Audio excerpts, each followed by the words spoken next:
Right now, Pittsburgh's best sports show is about to begin. Call us or tweet us. We've got things to talk about on the Nightly Sports Call.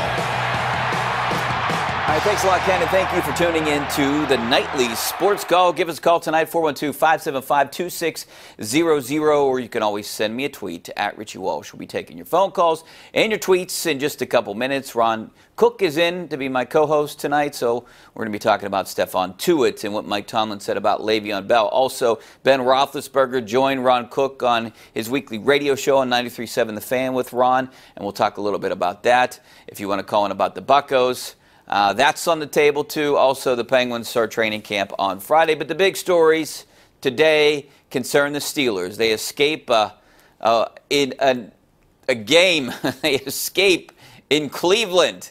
Le'Veon Bell, obviously, I know that's a big topic, Ron. He was not up to his standards, 47 yards, way below his average. I mean, I personally think it has something to do with not being at camp. Mike Tomlin kind of waved that off today, but, you know, I know you've been asked that a lot on your radio show this week. What is your kind of inkling on it? Is Mike Tomlin defensive about Bell or what? I mean, he's had this kid's back right from day one, and obviously you can say he handled him very well because Bell is the best running back in the game. Tomlin doesn't want to address any questions about this. I thought he was unusually snippy today when asked about it. I don't know what the other explanation is. Did the offensive line have a bad game? Did Cleveland play great all of a sudden? I think it was the 31st worst run defense last year, and I know they have some new people.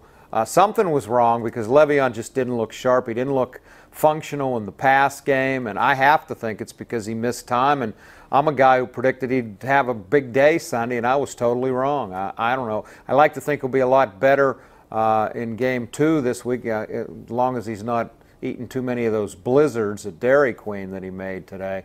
I like to think he'll be a lot better Sunday, but he wasn't very good on against the Browns. Yeah, obviously it's a factor that he wasn't at camp. It has to be a factor. Right. I mean, I don't care how great a shape in it. He wasn't there to practice with the team, and, you know, things might be the same, but they are a little bit different. It might be a slow step this way, and that's why the ball went a little left. Or he and Ben didn't look at all in sync on the passing game. Now, Ben and Antonio were in sync. I mean, 11 balls thrown to Antonio. He had 11 catches.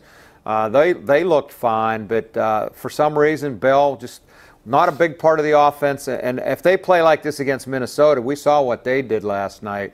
Minnesota's a good team. Minnesota will come in here and win if the Steelers don't play better offensively. I tend to think they will from week 1 to week 2. Tomlin mentioned that today. All coaches think they make significant progress from week 1 to week 2. We'll see. Yeah, you can't make up for 11 on 11, and I think that's the one. He might be in great shape, Le'Veon, but that reaction to trying to avoid a tackle. So that's the big news. Also, the other big news is I think they dodged a bullet with Stephon Tuitt. Oh, man. He's week to week. Now, I doubt he plays. I don't know anything right now, but I doubt he plays this week. You would think that he wouldn't because he didn't play the second half. And hey, I don't care if he doesn't play this week, next week, the week after. If he misses even 2 or 3 games, what a bonus that is, because we all thought after the game that he could have been done for the year. You tear that bicep, you could be done for the year. So I think you talk about dodging a bullet, absolutely. If he plays this week, I'll be shocked, but I'm okay as long as they have him for the second half of the season, the last 10 or 12 games, I'll be happy. Yeah, you really don't need him these first 4 games. The next couple games, you could get by without him. You still want your best players. You do, but I'm saying, they're paid too. The Bears are paid. The Vikings are paid.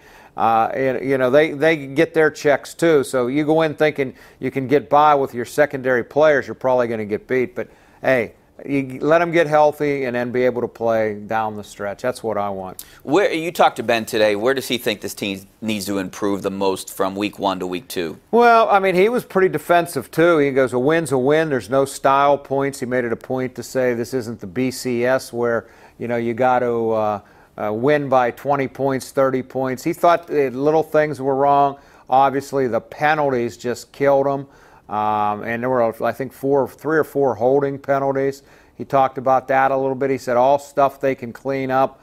I think Martavis Bryant, he's counting on a little more from next game. He thought for his first game back he was okay, and I think he believes, too, that when Le'Veon gets it going, they're going to be really, really good. Yeah, and I bet the one thing you won't see is 144 penalty yards this game. I can't imagine that. 13 penalties, 144 yards. I thought it might have been a record. I think back in 2010 they had 163 against Oakland. But 144 is just ridiculous. 4 personal fouls, you just have to avoid those hits to the head and the late hits. Do you look back, when you look back at this game, Ron, is there anyone that impressed you that you saw maybe for the first time? I mean, we didn't see much of Juju Schuster. T.J. Watt, T.J. Watt, yeah. But, you know, any of these other guys, the newer guys that are coming in, maybe Wilcox or... Yeah, I mean, he had the big hit at the goal line. Hayden. Brutal. You know, Hayden, I thought he was okay. I don't know that he was a world beater, but he's better than Cockrell, better than what they had. T.J. Watt obviously made a huge difference. I'll tell you, Jesse James had a huge game. Ben talked about him at length today. He said that he thinks the trade helped him more than anybody, Jesse James, because of the competition. He said he's been more focused in practice, and he couldn't help himself at the end. He goes, he wasn't playing junior varsity on Sunday because that was Tomlin's line about how he thought his tight ends were junior varsity players. And James said after the game that he was offended by that, and he went out and I thought made a real nice statement. I thought he played really well. Yeah, definitely motivating for Jesse James. Well, we're going to take a break. Back with some phone calls and some tweets coming up next on the Nightly Sports Call. Stay right there.